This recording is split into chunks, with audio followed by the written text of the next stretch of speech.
The open sea. It's morning twilight, and the Titanic sails west as the sun rises behind her. A sailor is on the A-deck promenade forward.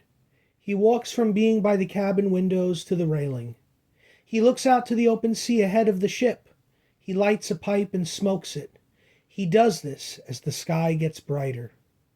Marguerite Frolicker's cabin. The cabin is dark. We see the first faint rays of blue cracking through the curtains in front of the portholes. Marguerite Frolicker rises from her bed and puts on her dressing gown.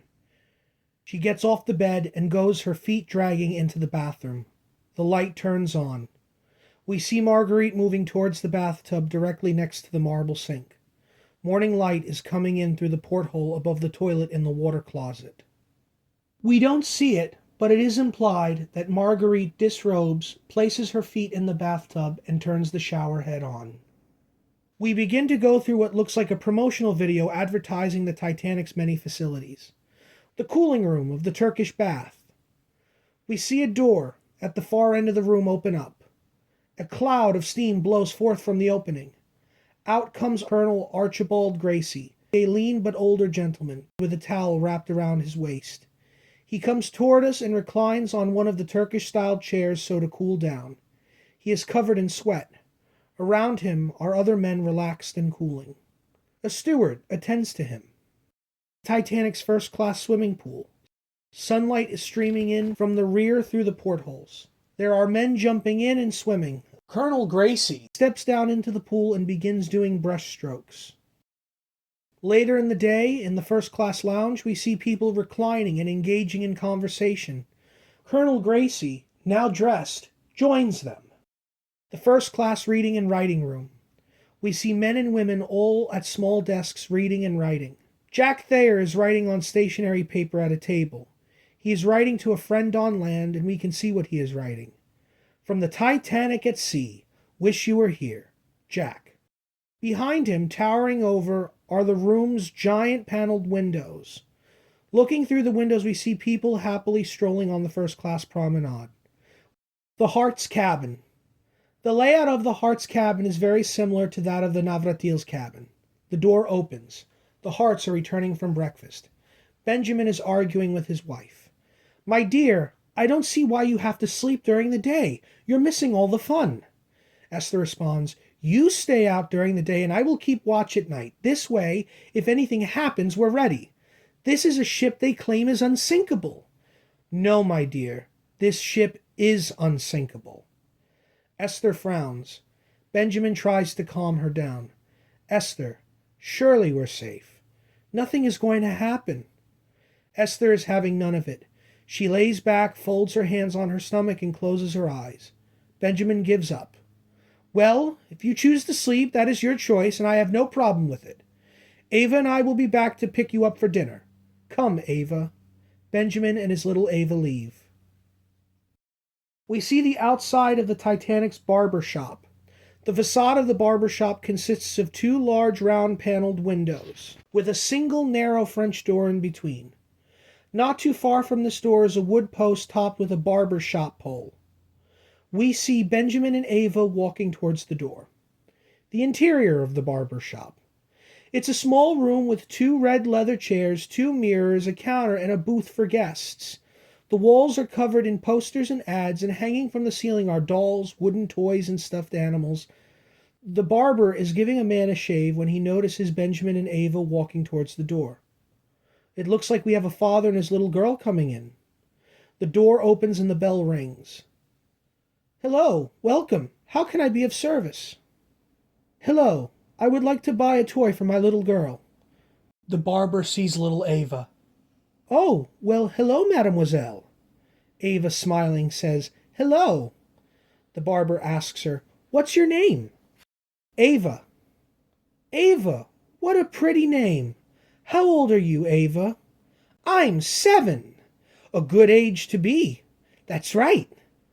Benjamin and the barber laugh. The man being shaved looks over and smiles, his face half covered in shaving cream and the other half shaven smooth. "Ava, what would you like?" Ava looks along the ceiling and points out a giant stuffed teddy bear. "That one! Thank you!" The barber procures a pole with a hook at one end and brings down the teddy bear, which is almost as big as Ava, and gives it to her. Benjamin makes the transaction. Exterior: Titanic's aft well deck and third-class promenade. There are a group of third-class children playing tag in the well deck. One of the boys climbs up to the tip of a cargo crane. He is covered in black oil. Another third-class boy, Frankie Goldsmith, is with them. Margaret Devaney is looking down and smiling at them from the poop deck. "Hey, look where I am. I bet you're not man enough to do this." Frankie retorts, "Oh yeah? I bet I can do better. I bet I could climb up that rope ladder over there." He points to the rope ladder which is tied to the Titanic's aft mast. "All right, let's see it." The young girl among them gets scared. "No, Frankie, don't do it." I have a better idea." She makes a devilish grin. "Let's go to the boiler room." All the children ooh and ah at this thought. The boy on the cargo crane is impressed. After a moment of thought, Frankie turns to everyone. "Let's do it." All the children say yes in agreement. Interior: boiler room. The coal stokers are shoving coal into the furnaces of the raging hot boilers, and they clank their shovels in time with their song against the steel. Frankie and the other children have come around from behind a smoke shaft and are looking below through the grating in the floor, and we see the stokers below doing this. They finally come to the opening where the ladder is going down into the main part of the boiler room. They can now see without obstruction. The room is a dark gray, and save for the poor lighting coming from the lamps overhead, all shapes can be made out by the light coming from the flames of the furnaces. One of the stokers notices the children peering into the boiler room from atop the ladder. He smiles and waves at them. Chief Engineer Bell notices the stoker and goes over to him. "What seems to be the matter?"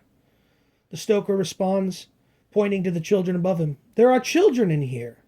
Chief Bell looks at the children, wags his finger, and says in a kind but firm voice, "Now see here, children.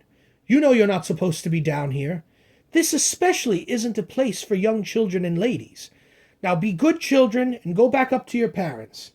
"Hey, but we're just as much adults as anyone here." "Are you now? Well, good adults follow orders, so off with you." The children grumble. All right. The children leave, and the stokers go back to singing their refrain one more time. The Titanic's engine room.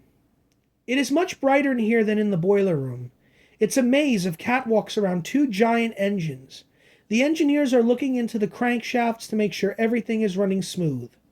The turbines and thusly the pistons above are cranking the propellers at an even rhythmic motion. An engineer looks over at the engine room telegraph. The arrow shows a head full. Thank you so much for watching this video. If you found value in it, please like, comment, and subscribe, and I'll see you in the next one. Be safe, my friends.